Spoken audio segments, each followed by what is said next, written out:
presented on any show by any host or guest should not be substituted for a doctor's advice. Always consult your physician before beginning any new diet, exercise, or treatment program.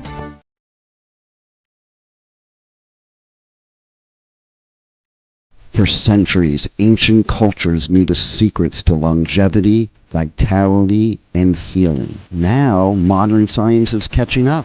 Ageless Blueprint is a podcast that will reveal the modern secrets of better health and a better life. Join Dr. Eldred Taylor here today and every Wednesday at 9 a.m. Eastern Time on W4HC Radio at W4HC.com. As together we discover the secrets to better health through science and spirituality. A better life with Ageless Blueprint starts now. Here's your host, Dr. Eldred Taylor. Hello, hello, hello. I am Dr. Taylor, your host of Ageless Blueprint, where we unlock the secrets to longevity and vitality, and we try and change the script from aging to ageless. So we want to be ageless. We don't want age to determine how our life is or how our life is going to be. So that's the crux of this podcast. I'm Dr. Taylor. I am a former OBGYN, and that training led me into interest in bioidentical hormones, and that led me into interest of holistic medicine. And then that led me into me and my wife writing 2 books called Are Your Hormones Making You Sick? And the other book, The Stress Connection. And from that, I became a speaker and spoke all around the country and really the world, talking about the consequences of stress and the consequences of hormones out of balance. And from that, I became what I want to be called as a healer. And healing is comprehensive. And that's what we're going to talk about in this podcast, is how to heal our body, mind, and our spirit. And that is what this podcast is all about. So I wanted to give you a little explanation in case you were new to our podcast. This is our 4th episode. I'm excited because we made it this far. I'm more comfortable with this form of communication because deep down, I'm a communicator. Communicators try to make difficult subjects simple, where educators make simple subjects complicated. So I always want to communicate in the simplest way possible. And I'm so happy that we have this medium that allows me to do that. So today, finally, we're going to talk about what I call functional medicine. I kind of transitioned from conventional medicine to functional medicine. Functional medicine and holistic medicine, integrative medicine are all kind of the same. And now, and then a little while later, we're going to even talk about energy medicine. That's what I'm really kind of converting myself into, is to understanding energy and quantum physics. But for now, like always, we got to start at the beginning. So everybody knows what conventional medicine is. And I think most people who are listening to this or looking at this, they know that our medical system is not quite what it's all cracked up to be. I will tell you from my perspective as a physician, when I was practicing conventional medicine, I was frustrated. I didn't have enough time to talk to the patients. I felt like I was just doing things over and over again without much thought to it. It's just, you gave birth control pills, you did pap smears, you did hysterectomies, you delivered babies. To me, I was frustrated and I was kind of bored. And I could tell my patients were frustrated because I wasn't really helping them. And the patient that I knew I wasn't helping is my wife when she started having these issues, and the things that I learned in medical school just did not work. And so I changed into functional medicine, understanding how the body functions. And what I'm going to talk about today is that this is not new. Some people think, oh, this new wave doctor, he's doing all of this new kind of crazy stuff. Well, it's not new. I'll tell you what is new is allopathic medicine. Allopathic medicine came about in 1930 with this thing called the Flexner Report, which we're going to talk about today. Before then, there was all types of medicine being practiced. There was herbal medicine, there was nutritional medicine, there was energy medicine, there was healing touch medicine, there was homeopathy. There were all these different types of medical treatments that were originated in all these different cultures. So different cultures had different forms of healing. That's how the species propagated or reproduced. They had to live long enough in order to reproduce. And nature provides what you need. Now, most medications that you're taking now, they're derived from some medicinal plant that the pharmaceutical industry was able to manipulate so that they could patent it. And we'll get into all of that. But let's start from the beginning. Always, when I'm investigating anything, I like to start from the beginning. When I want to understand spirituality, I went to Egypt. When I wanted to understand physiology, I went to the physiology book. We go right to the beginning. So let's go to the beginning of allopathic medicine, which started with the Flexner Report. And Rebel, can you pull up those slides for me? All right, so the Flexner Report. I'm gonna bring this a little closer so I can read my slides, you know? So in 1910, the report was standardized for medicine, but eliminated traditional approaches. It was funded by Rockefeller. Okay, Rockefeller had made so much money from the oil business, but back in the 1930s, there were not a whole lot of cars, so he had to find something else that could use his oil products. So before the Flexner Report in 1910, yes, there was diverse medical traditions. Again, there was homeopathy, all of those medical traditions that I named, they were flourishing and they were working well. It wasn't that people were dying on the street. It wasn't that, these herbs were killing people or laying on of hands or faith healing or trances that some of the shamans would put people in to heal them. Nobody was getting hurt by these. Nobody was dying. So we didn't need to reform medicine because we wanted to improve health. The people who reformed medicine, they wanted to improve profit, not health. Okay. So what they did was they imposed standardized laboratory-based curriculum, this double-blind placebo-controlled study. And if it can't pass a double-blind placebo-controlled study, then it's considered to be unscientific. So what happened is that that Rockefeller, he started the Carnegie Institute, and the Carnegie Institute started investigating how chemicals and drugs, they partnered with DuPont in order to make drugs in order to corner the medicine market. Okay, that was their goal. How do we control medicine? Because they saw it was huge profits in this. Okay, so what they did Dr. was they Taylor, wanted, yes. 2 Mhm, questions. mhm. Is this when you've noticed a shift from actually healing medicine to let's keep people sick to make money off of medicine? And Ex- exactly, exactly. You can't sell drugs if people aren't sick. And here's the deal: if you make a drug, they will try to create a sickness that causes you to use the drug. And in another podcast, I'm going to talk about how all these made up syndromes and symptoms are really tied to just selling drugs. They just put together a lot of things and say, hey, look, this will take away all these symptoms. Let's call it a syndrome. Let's put it on a commercial and say, hey, here's an illness that you might have, and we have the cure. And that's what it's all about. Okay. I always said that healthcare has nothing to do with health. It has to do with money.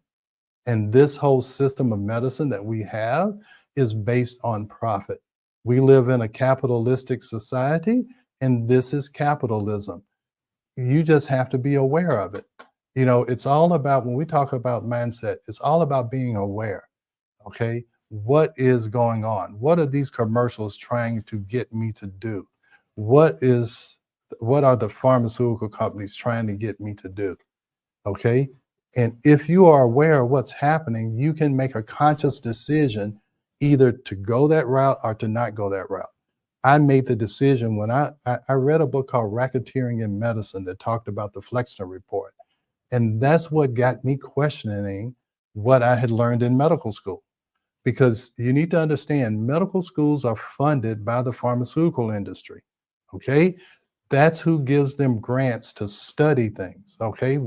So, what is the pharmaceutical company going to give you a grant to study? It's going to give you a grant to study their medicine, their drug. And if you want grant money to keep coming, you, if at all possible, you want to have a positive outcome when you test that drug. So there's an incentive for the FDA and for the pharmaceutical industry and for the educational business, our medical schools, to look positively on drugs because that's where their profit comes from, and to look negatively on the competition, which is functional medicine. And that's why functional medicine and compounding pharmacists and all of these non-allopathic traditions, they got demonized because you have to get rid of the competition if you're going to maximize your profits. Okay? Now, Rebel, if you're a business person, that makes perfect sense. Is that correct? It seems like they're crooked business people, but yes, I mean, the business platform, that is the platform to make business work. Yes. Yeah, you create a big market, so they make sure that everybody thinks that they need cholesterol medicine or everybody needs, antibiotics. So you try and expand your market. Even with the opioid crisis, if you saw any of the documentaries on Netflix, expand your market. Okay. And what's the most gullible market? Is kids. It's not a coincidence that the opiate crisis happened. Okay. They targeted kids. Kids are the most impressionable. They're the least conscious. They're easily manipulated. And so that's how they sell more opiates. Okay. So So create a need. I mean, create a want. No, how is it? Create a need, and supply. fill it. Yeah. And Yeah. so that's the original pyramid scheme, right? Hey, you said that, I didn't. Okay, you said that. All right. So let's go to the next slide so we'll be able to get through this. All right. So financial influences behind medical reform. That's really pretty much what I was talking about. The Rockefeller Foundation, they were major oil industrial backing. Okay. He had made all this money on oil. He's like, where else can I make some money? So the Steel Fortune, okay, the Carnegie Foundation, the Rockefeller was oil, and then Carnegie was steel. They their fortune funding medical reform. So that's when the pharmaceutical industry got started. All right, the emerging sector with profit potential. That's what they were concerned about, is profit. All right, so let's go to the next one. So this is one crook learning from another, then, right? Hey, it's a capitalistic system. They're capitalizing on their profit. So that's what I'm saying. Just understand where you are and understand that money drives everything. And I always say, when something doesn't make sense, always follow the money. That will tell you what's going on. Just follow the money. All right. So here's what happened. They closed a lot of the medical schools, the DO schools, the naturopathic schools, anything that was teaching anything other than pharmaceutical based medicine. They closed them. They demonized them. They had policies that made them illegal. They were unscientific. They were quacks. All 50% of the medical schools closed. Okay. So that's putting fear in people to make them steer to their product. Oh, Yeah, wow. yeah, to say that, hey, all this other stuff is unscientific. It's not really doing what you think it's doing. They're fooling you. They're giving you snake oil. Let me give you this scientific based drug that we know that we think will work. Okay, so they think it would work. So 50% of the medical schools closed. All the black medical schools closed except two. I'm from Nashville. One of those black medical schools is Meharry. The other one's in Washington, D.C., and that's Howard. Now, Morehouse Medical School is here in Atlanta. I told you Meharry's in Nashville. That's where I'm from. Now I live in Atlanta. Morehouse Medical School is a predominantly black medical school, even though they have all types of all ethnicities that go to these schools now. And then there's Charles Drew Medical School that's out in LA. So even though only 2 survive now, there's 2 more. All right. Now, But there's a question with that. Now, big part. there's a question there. Mhm. Some folks knew more than others. Let's face Right. facts. Mhm. The how do you say this?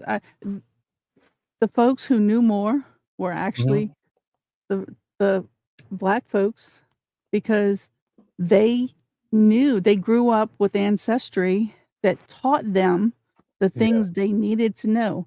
And Yeah. that's probably why they started closing because they knew more than Yeah. the Rockefellers and the other people. And they Oh, were yeah. scared, so they had to push them out the way.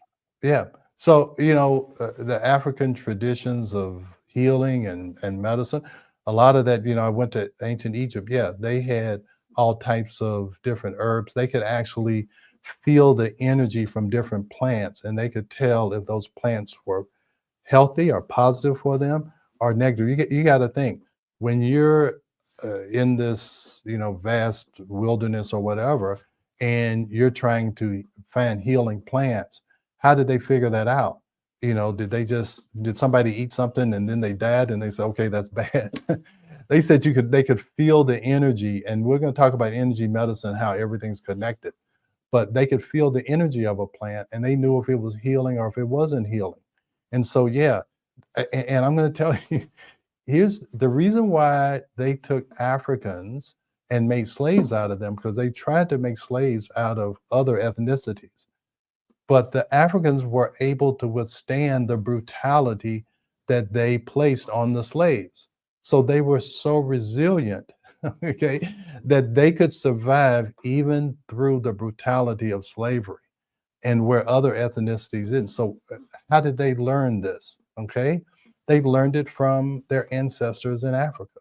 Okay, so yeah, I hadn't thought about that, Rebel, but that's probably it. They don't want them to be teaching things that could work better than their allopathic They medicine. take away the biggest threat and make Yeah, them different. The same thing what they did with natural medicine in general. They took yeah, away the biggest threat, and their biggest threat was the people who knew more, yeah, had more ties to family and more tradition because it seems that they were stronger, yeah, smarter, and more family oriented because they passed along things where yeah, other cultures are lazy, yeah. want everybody to do everything for them, and we don't learn. Well, the Native Americans, they had their own system of healing. They had all these rituals and chants and all these, and they summoned the spirits of their ancestors to teach them things. And this is, now this is all considered woo-woo medicine, or new age medicine, but no, this is back to the future type medicine. Okay. And we're going to go and see, well, did we benefit from changing medicine? Did our health improve? We're going to see. So all of the alternative schools, 100 plus alternative schools, the herbal and natural naturopathic traditions were eliminated. Okay, so get rid of the competition. That was the goal. All right, let's go to the next one. So what happened? Laboratory medicine was prioritized over holistic approaches. They like, hey, if we can't prove it in the lab, it doesn't work by definition. I don't care if 10,000 years of people have used this system of medicine and they have survived. I don't care. If we can't prove it, we're going to call it nonsensical and unscientific. Who benefited from this? Primarily male physicians, okay? Because most of the studies are based on males. They're not based on the general population. A lot of the studies that you see are based on actually white males. So white females are different, black females are different, Asian females, everyone is different. They have a different genetic makeup. I won't say a genetic makeup, they have a different epigenetic makeup based on their history, on their culture. And so they are not going to respond to things that are outside of their cultural makeup. Okay. A lot of the immigrants come here and they start to eat our food and they start to get our diseases, where in their cultures, they don't get those diseases because their culture is totally different. The way they eat, the way they act, the way they think is totally different. So natural medicine systematically was discredited as unscientific. I have to be very careful who I talk to about what I do. And I will tell you, my brother, who is a conventional doctor, I don't talk to him about this, okay? Because if you talk to someone who is buried in conventional medicine, they're not going to understand what you're doing. They're not understanding why you're coloring outside the lines, why you're not following the protocol that most doctors are following. And we're going to talk about taking that road less traveled. Okay, let's go to the next slide. All right. So this shows the change in the causes of death from infection to chronic disease. So back in the 1900s, people were dying from tuberculosis and polio. It was infectious disease. Then with the invention of the antibiotics and penicillin, that began to change. Okay, so around the 1950s, that's when vaccines and antibiotics were more prevalent. And then you began to see the shift toward chronic disease. And because when you're locked into allopathic medicine, you're not looking at the root cause. You're looking at a drug that will take away the symptom for 24 hours. So you'll need the drug the next day. All right. So now, because you never fix the root cause, now you develop these chronic illnesses. Okay. Because the initial problem was never solved, then you get one illness. And then when you are out of balance in one area, you're going to become out of balance in another area. So if your eating is out of balance, then your gut and your digestive system is going to get out of balance. If your digestive system gets out of balance, your energy production is going to get out of balance. If your energy production goes out of balance, then your activity is going to go down. If your activity goes down, now you're sedentary. Now your sedentary lifestyle is causing more problems. Okay, so if you don't fix the root cause, you are going to end up with chronic illnesses. And chronic illnesses are what drives the medical system right now. All right. So I think we're late for a commercial, aren't we? Not necessarily late, but we can go to one. Okay, well let's do one. I'm going to get. I want to get through this, and I'm going to show you what we need to do to change this system. So let's go one more slide, I think. So why did this change to chronic illnesses begin? Well, the sedentary lifestyle, really what I was talking about, poor diets. In the 1950s, they were telling us that tobacco didn't cause cancer. So we started having all these cancer deaths. Aging population. So medicine has increased lifespan, but not as much as in other countries, and increase in diagnostic technology. So now we can diagnose diseases, or we can make up diseases or whatever, so that we have more chronic illnesses. What else has happened? Our environment has changed. We know about climate change, but I'm talking about all of the chemicals that are in our air, the chemicals that are in the water, the chemicals that are in our food, because they give all of these chemicals to the animals, and the chemicals that are on the crops that the animals eat. All of these chemicals are changing our environment. And these are new chemicals that the body has never seen before. So the body really doesn't know how to metabolize it, how to get it out of the system. That's why detoxification is so important, because I don't care, unless you live in a bubble, you are exposed to all types of environmental toxins every single second of the day. All right. So this has caused a problem. And the healthcare focused medicine is focused on acute care, drugs and surgery. And again, conventional medicine, if you have a heart attack, if you are in a car wreck, that is what they're best in, acute care. I'm about to die today. All right. I want to go to a conventional doctor to stop me from dying today. Now, when you stop me from dying today, I don't want you to do anything else to me, because in order for me not to die tomorrow, I need to change some things. I need to change my lifestyle. I need to change my environment. I need to change my focus, not toward a pill fixing me after I've screwed myself up, but no, I want to maintain my health so that I never develop one of these chronic diseases. I want to always know what the root cause of any problem is so that I don't let it linger and fester and cause a chronic disease 2, 3, 5, 10, 15 years later. All right. So that's the change. So next slide. I think this is where I want to make a little transition. Yeah. All right, so let's go here. So let's say, hey, if allopathic medicine, if they got rid of all of the medical schools and the naturopathic schools, wow, this must really have advanced our lifespan and advanced our, advanced our way of life. But that's not what happened. So let's go to commercial, and we're going to talk about what the outcome of this change has been. We are going to a quick break, so stay with us as we explore the ageless blueprint right here on W4HC Radio and Talk 4 TV. An ancient secret with a modern twist for better health and vitality. Dr. Taylor will be right back. Taking care of your health shouldn't mean taking a handful of pills every day. At Taylor MD Formulations, they create doctor-developed supplements that combine the best natural ingredients so you get the results you need with fewer pills. Taylor MD Formulations is backed by science, designed for real life with real results. Less pills, better health, doctor approved.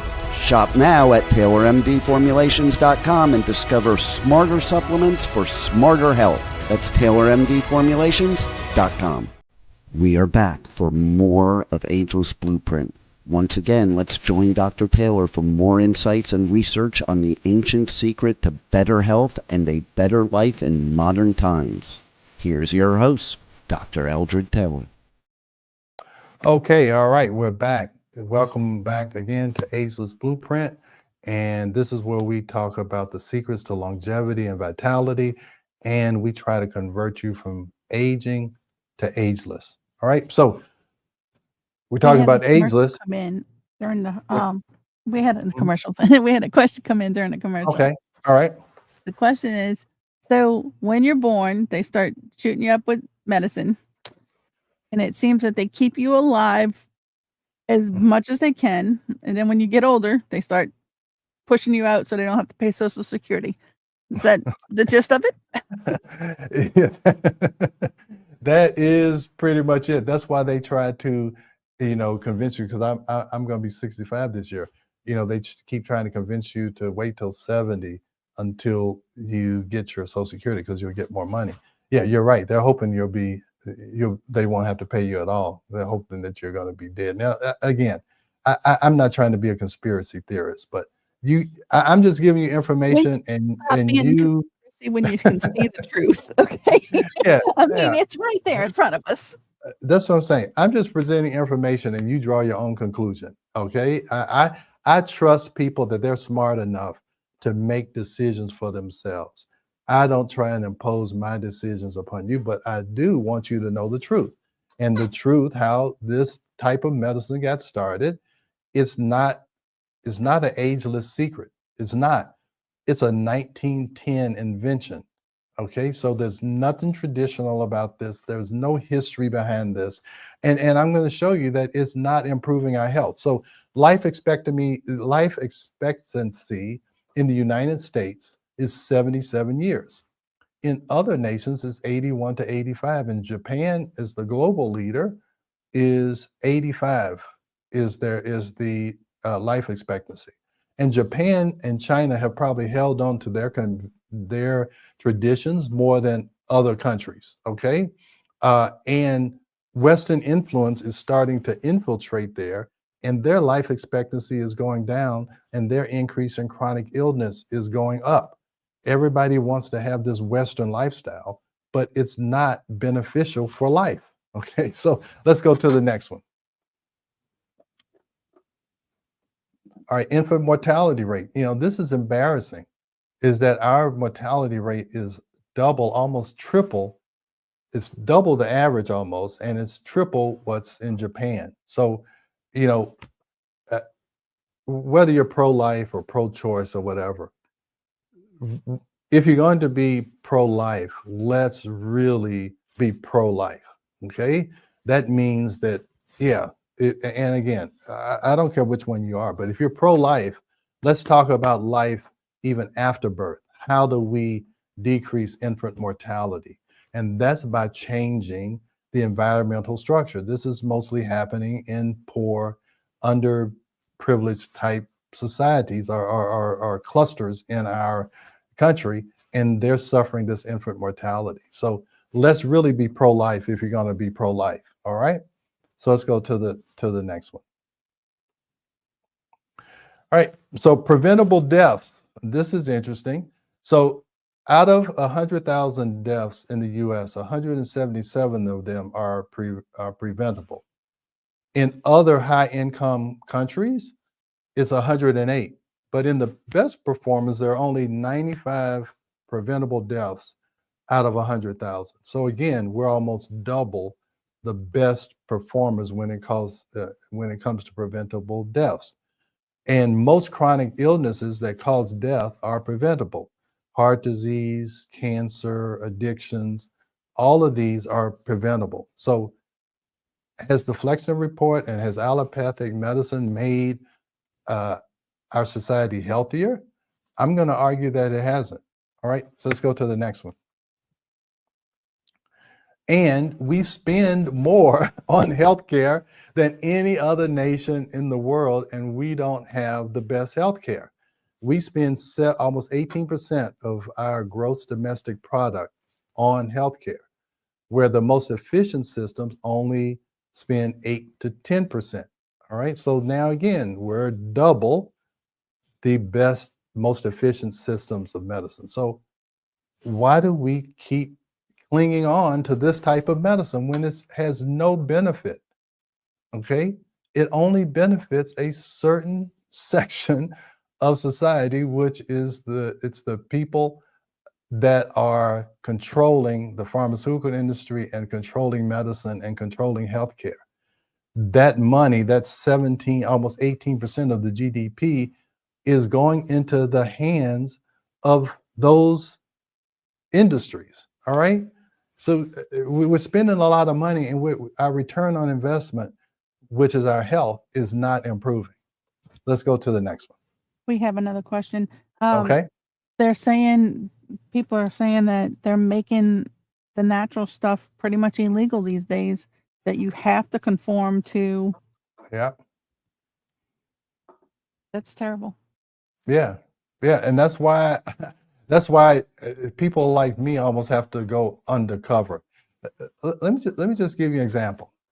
During the COVID crisis, before there was any vaccines, we put on our website that, hey, your best defense against any virus is to have a healthy immune system. How do you have a healthy immune system? You can take vitamin C, you can take probiotics, and you should make sure your vitamin D level is okay. That's all we said.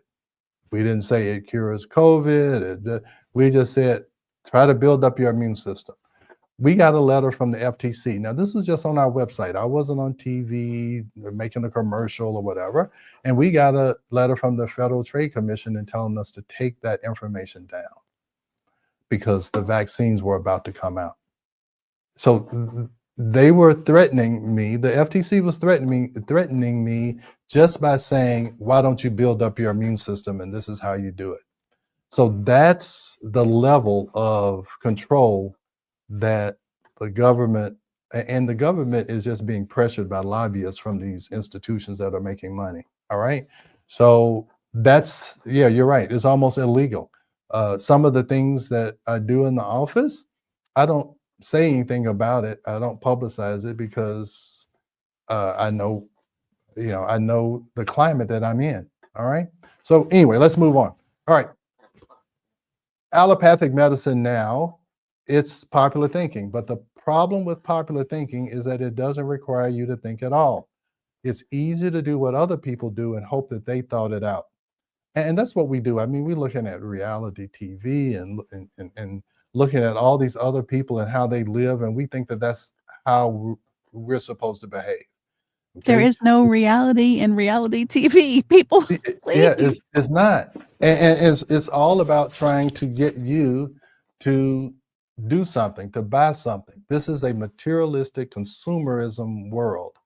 So everything you see or hear is trying to get you to do something. And hey, I'm on this podcast trying to get you to do something. I'm trying to get you to think differently.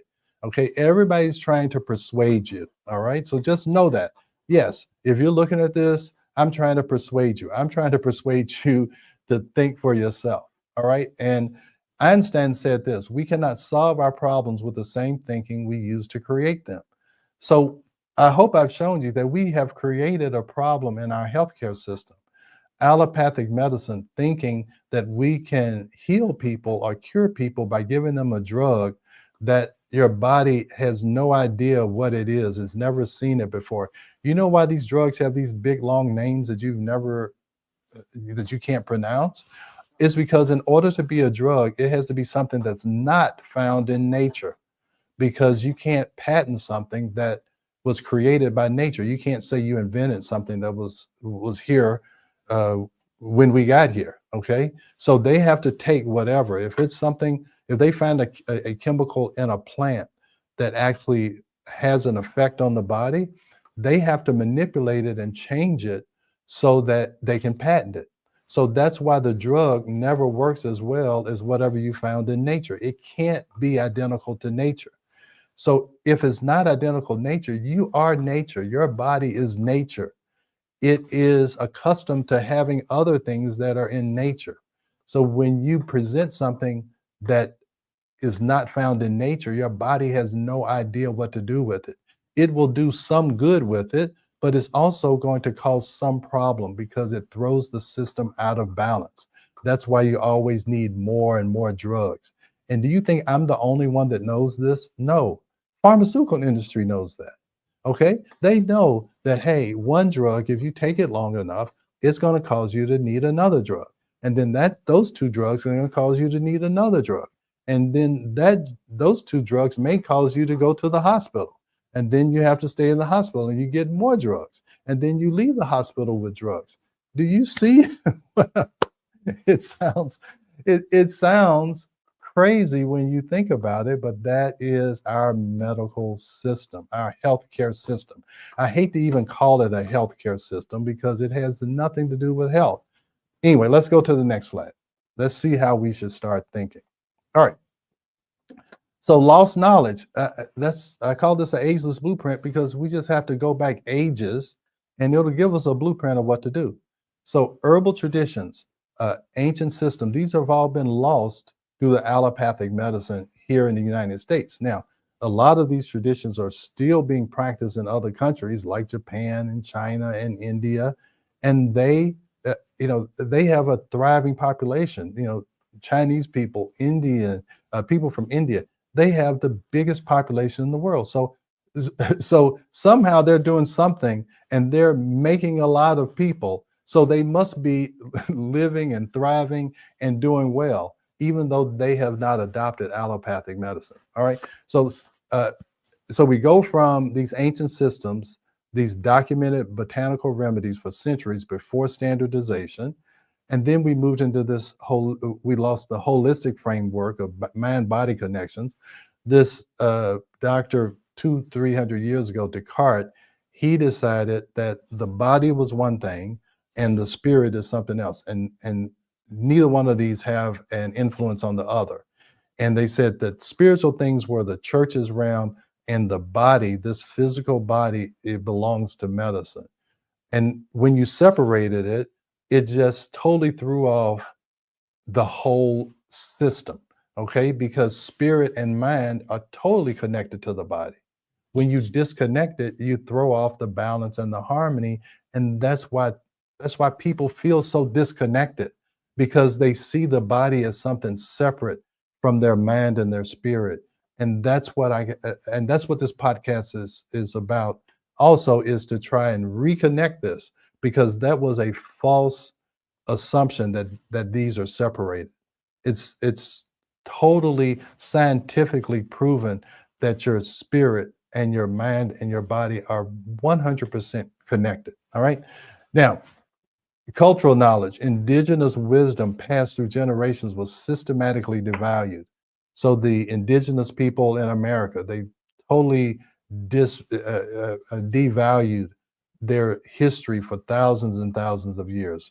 Rebel, like you were talking about, Africans who came here, totally got rid of their whole system of healing and herbs and all this. And then they took them to another country where their tradition, what they traditionally grew, was no longer there. So they had to change their epigenetic makeup to be able to deal with a new food source and food supply. All right.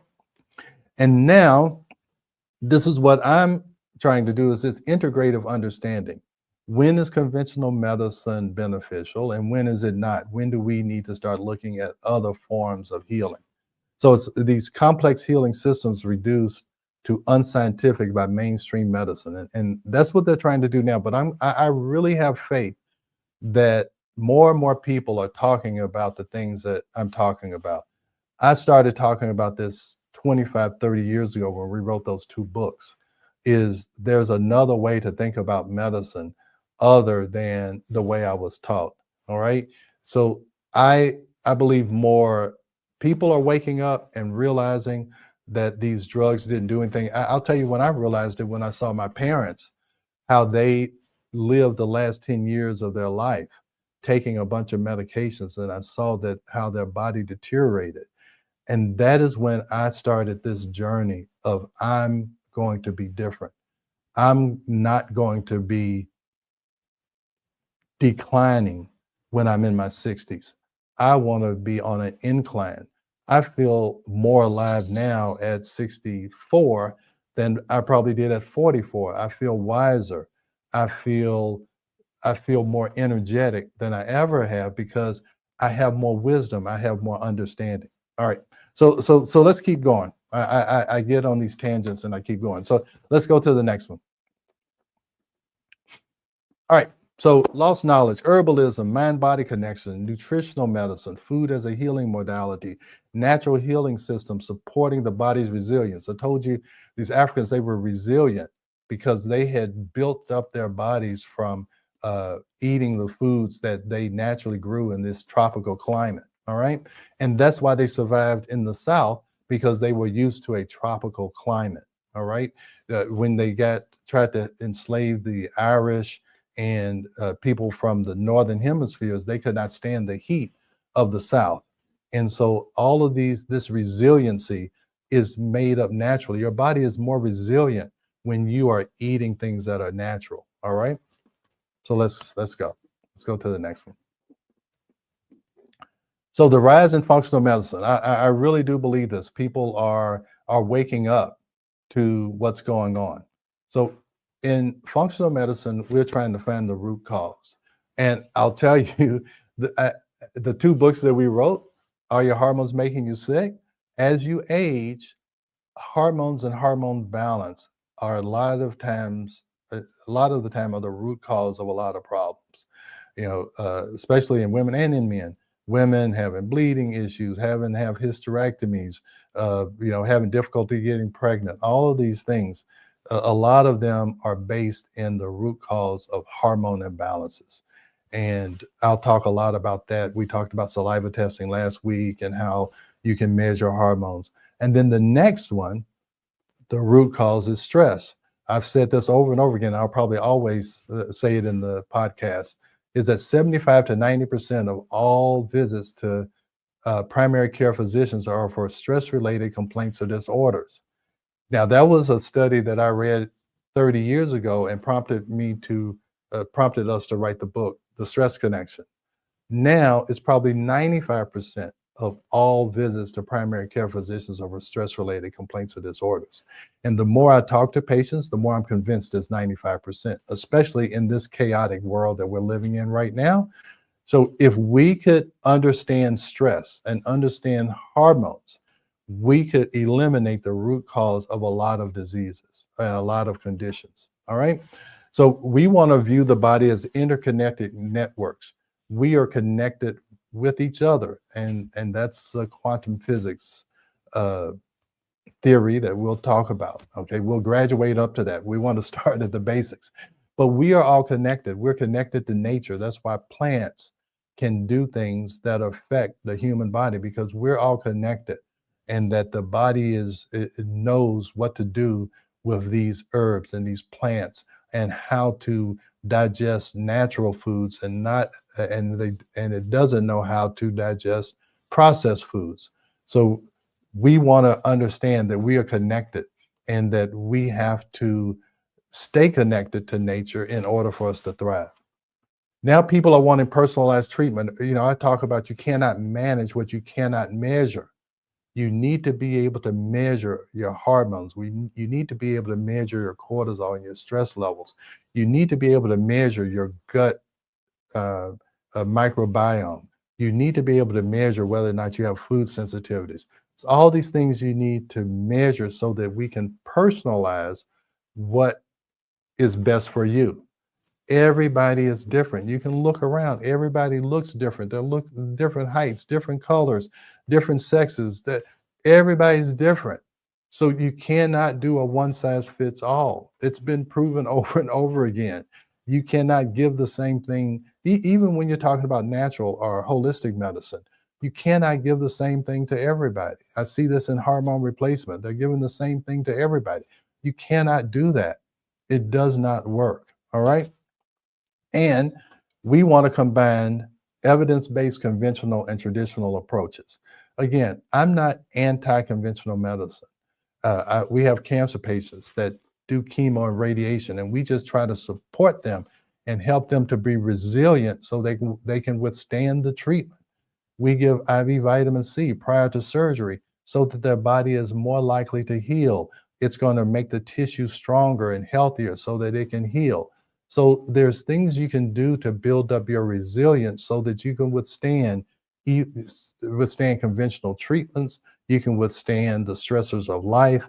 You have to try and be resilient. You have to be able to be resilient through change, because everything is changing. The only thing that is consistent is change. And you have to be resilient in order to withstand change. We understand that we change presidents, we change, the weather changes every day, our environment changes. You have to be able to get through and go through these changes that are inevitable in life. I'm going through a change. Everybody's telling me it's time, it's 65, aren't you going to retire? No, I'm not going to go through that change. I'm going to make a conscious choice that I'm going to try and be productive till the day I die.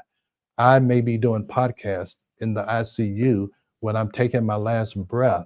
I'm going to tell you, that the problem with popular thinking is that it doesn't require you to think at all. I'll tell you that we cannot keep thinking the way that we're thinking in order to change our health. All right. Do I have another slide? Oh, it's almost time to go. I gotta get back. It's almost time to go, isn't it? Okay. Yes. So here's what we want to do, and we'll talk about this. We want to bring back. We want to use science to test different healing methods. So we can use science to test energy medicine. We can use science to test spirituality. So hey, we can. If you want to use the scientific method, that's fine. We'll use it. All right. But it's not. If we don't prove it scientifically, doesn't mean it doesn't work. We want to have wider access. I refer people to acupuncturists, to energy healers, because I believe all of that can work in certain people. We want to give people choices. You don't have to follow the same blueprint. You need to follow your own blueprint. And we want to see medical schools start to teach other forms of medicine. I think that will be beneficial for our entire healthcare system. So I think it's 9:50. These podcasts go by fast, Rebel. They do. They really do. So I hope you understand. And we're going to talk more about the nuts and bolts of functional medicine, but I want you to see where we came from. How did we get into this crazy system? And then we can figure a way to get out. All right. So that's my hope for you. So until next time, God bless. Thanks for joining Dr. Taylor today. If you missed any part of this show, just check out the podcast wherever you listen to podcasts. Ageless Blueprint is every Wednesday at 9 a.m. Eastern Time on W4HC Radio at W4HC.com. Together, we discover the ancient secrets to better health through science and spirituality made for modern times. Until then, feel free to check out agelessblueprintpodcast.com and taylormdformulations.com for more information. All right, Rebel.